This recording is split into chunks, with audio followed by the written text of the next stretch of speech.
Greetings Tubiverse, I am one noob, and in this video, we're going to walk through the best strategy for upgrading heroes and upgrading hero perks at the same time. This strategy I'm calling the exclusive hero and perk upgrading method. It's a mouthful, I know, but it makes sense, just listen to why. Chasing heroes is a never-ending battle in Top War. And so if you go in the wrong direction or take a wrong step, you're gonna start screaming about how the plants in your room are trying to eat you and sobbing uncontrollably in the corner of your room, eating cardboard, claiming it tastes just like pizza. It's a deeply maddening thing until you get this strategy down. There are 6 critical rules to this method. They're easy to understand and remember. Feel free to rewatch this whenever. It won't cost you anything extra. You gotta love YouTube. Everything's kind of free here. If you follow this blueprint as time goes on, you'll be one of the strongest players on your server. This is true regardless of if you're a regular spender or if you're a free-to-play player. We're going to use our 6 rules to let our universal exclusive skill shards dictate when to work on perks and when to work on heroes. It's a pretty good lever to move you back and forth in this. And yes, that's especially true of free-to-play heroes. So listen to how this works. This is why this strategy is called the exclusive hero and perk upgrading method. It's not some special VIP club you had to pay to get into. All you had to do is watch this video. Okay, so that puts you in a special club, but I'm still giving it to you for free, or at most, I might be asking you to like, subscribe, and enable notifications to my channel. It's quite the bargain in my humble opinion. I'm just, whatever. So please do that anyways. So with that said, the first rule is remembering that the top heroes from Marches always change. So if we can't get the hero to a level 5 exclusive when it's first launched, we typically skip it. Right now, the top heroes for Army are, wait, listen, it doesn't matter because it's gonna change. What does matter is rule number 1. It always changes. So the goal from the start is that the top hero will have to get up to their respective level 5 exclusive in order to be all strong and sexy out there on the battlefield when that hero is first released for gems. Don't go past that hero's level 5 exclusive unless you're okay with spending a lot of money forever and ever and ever and ever. And I think Titan gear might be a little better to spend on in the long run versus going past level 5. I got a video on that. I'll link it in the description. For you, for funsies. Rule 2 is don't go chasing older heroes. A better one will come out. The only exception here is Villers to me, and I think I said that right. Villers, maybe, we'll go with it. It's because she has a great skill that's very useful in battle. She's expensive, but all the pretty ladies are, so what did you expect? So if you can't chase the old heroes, instead that means you have to stock up for the new heroes that are coming. This is where you actually start setting up your future brick wall lineup. Rule number 3 is keep certain reserves of the 3 items you need to level up a new hero. Here's your grocery list.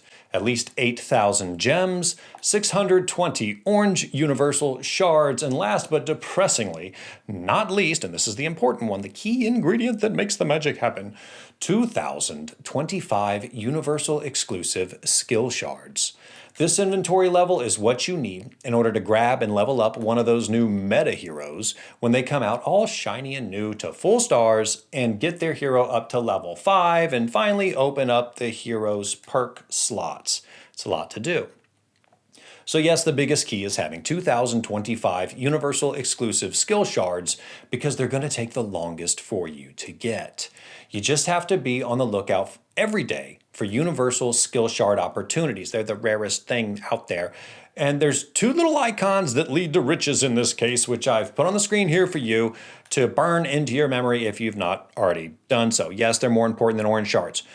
If you find yourself getting impatient and wanting to spend those on other items or have a friend in Top War that tells you not to worry about it, just stick with this through one cycle, okay? That's all it's going to take for you to see how well this actually works, and you'll be so happy you listened to old one noob here, okay?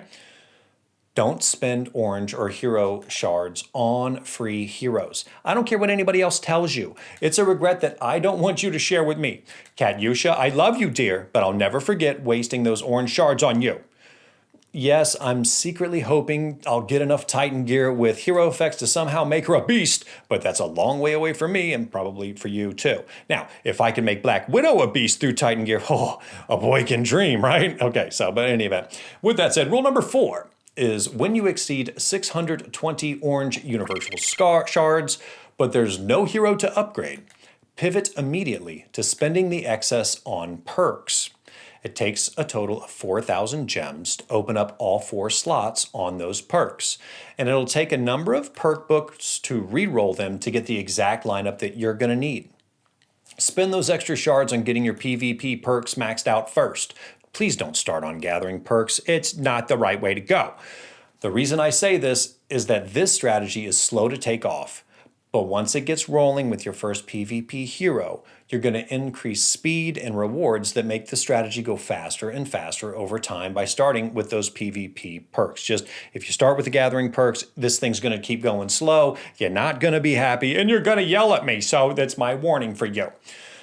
So whoever your best maxed star SSR PvP hero is, that's where you want to start building your PvP perk set. It doesn't matter if that hero is one of the free heroes or not. Remember, we aren't using orange shards to level up that hero. We're using the orange shards that we have in excess in order to build the perfect PvP perk set. Perks can be transferred from one hero to another, which is a lovely thing, and also means you aren't wasting orange shards if you had to start perking on a free hero. The perks you want for PvP are in order: all units attack, main unit attack, for me that's army, all units HP, and your main unit HP. I did say for me that's army, right? Okay, so keep re-rolling your perks on your best SSR attack hero until they line up with these. Then start working on maximizing the hero perks, okay? So start with the attack perks first and then finish with the HP perks. You'll feel best that way, and this is why. Perks for PvP and gathering can be done through perk farming. And this is why I recommend focusing on spending our orange shards on one hero at a time to max out perks. I'll go ahead and explain perk farming if you haven't heard it before, since that's a really critical strategy in Top War. Free-to-play heroes are the only heroes you can use perk farming on. All you have to do is take whatever good free heroes you have at 5 stars and then set up their perks to match what you want on your gem bought heroes. Remember, you want perfect setups for 3 PvP heroes way down that Top War yellow brick road, and this is going to take some serious grinding. I first learned of this strategy from Avenged Famine on YouTube. Thank you for that. I don't know if he invented it or not, but it's brilliant. Anyways, what else are you going to use all those free hero shards on? Stop and think about it. You got nothing, right? Okay, so do this instead. So, in perk farming, what you're going to do is you use up your premium and elite hero voucher cards, and you always use the 10x function. The reason for this is that the rewards are slightly better over time using the 10x button. Remember to do this during the Tuesday Recruit Heroes event so you can get those extra level 3 component chests for that event when you use the 50 premium recruit vouchers. It's a nice added bonus. You're looking for heroes shards that you can just convert into perks in the end. This is random, I know, but over time, you can get yourself in a great position. So you spend your gems to unlock and then re-roll the right perks, then slowly build them up on free players. Then you can transfer those perfect perk sets on your serious heroes. How nice is that? As for the right perks for gathering, they're world map collection speed, gathering load, food gathering speed, and oil gathering speed. Looking deeper into the future of your account, it's a good idea to max out your perks for your first 3 PvP heroes, then switch to perking out specifically Tywin and Gonzo for gathering. Hope I said his name right. Once these are done, you're well over 5,000 orange and free orange hero shards into the strategy. So once you're done with that, do whatever makes sense at that point based on your needs. Pick one of 2 avenues and stick with it. The first might be building another SSR gathering hero or another PvP hero perk set. Whatever you choose, remember not to try to build up too many different ones at the same time, or else you're never going to accomplish anything in perks. Every time you get free hero shards, it's random. So at times, letting how the random rolls accumulate on heroes over time can help dictate who to use as a perk farm next. This can be a very smart decision and can shave a lot of time off of building up perk sets. Back to this. Rule number 5 is don't guess on new PvP meta characters. Don't do it. You're going to be wrong. You're going to be sad. Get your butt into Discord and join some Top War communities. We all know when a new one hits. It's such a huge investment. And no matter how much you understand about hero mechanics, the proc rates for heroes aren't shown. I know it's a little nerdy, but all heroes and stats are created to work through a little line of code, typically written in Python these days, that reads a little something like this. It just means the coder chose a minimum rate for the skill to activate that you can't see. So proc rates are random, but random within a defined range of chance. That's the end of the nerdy stuff for you, going back to this. And the code is the first number that sets the minimum proc rate, just for funsies, so you know. Battle testing lets you know as best as possible how that little line of code was written. You're talking about 40 or 50 different battles for a hero to see how it's running. So you want battle-tested results showing specifically how a hero performs with their level 5 exclusive equipped before you push the proverbial buy button.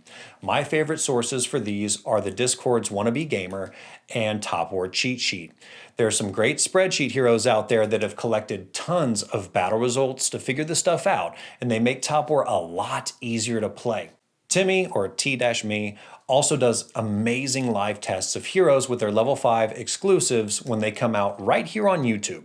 And I can tell you from experience, his battle tests have saved me from wasting a lot of resources because a hero read really well, but the proc rate at the end of the rainbow was terrible in the end. Rule number 6, final rule, is a reminder about how Top War handles hero releases. It's okay if you have to skip leveling up a hero because you do not have the universal exclusive skill shards on hand to make that level 5 exclusive happen.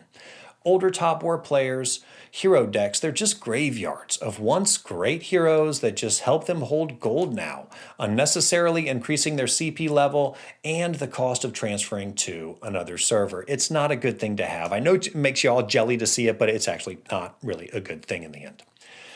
It's better to jump forward one cycle on a meta hero release because you have to wait to get enough universal exclusive skill shards versus chasing a soon-to-be-retired hero. If you get lucky, a hero remains competitive at the top tier for a year. Don't forget that. So you have more time than you think to make this strategy work really well for you. With the right Titan gear with hero skills, you can stretch this out even further. You will end up with level 5 exclusives on all your main heroes in PvP March this way that are fully perked, and you'll end up with a bench of them over time if you work hard in game. And yes, that does include free-to-pay players. I don't care what anybody tells you. So that's the entire exclusive hero and perk upgrading strategy. It works really well if you're an active player and if you grab universal exclusive skill shards every single chance you get. I developed this method based on advice from other players, my own personal experiences, and the sources that I mentioned in this video.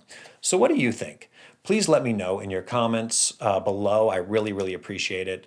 I know this strategy is a huge part of what's helped me personally grow a lot stronger in game over time, so I know for a fact from experience it's going to work for you. If you haven't subscribed yet, come on.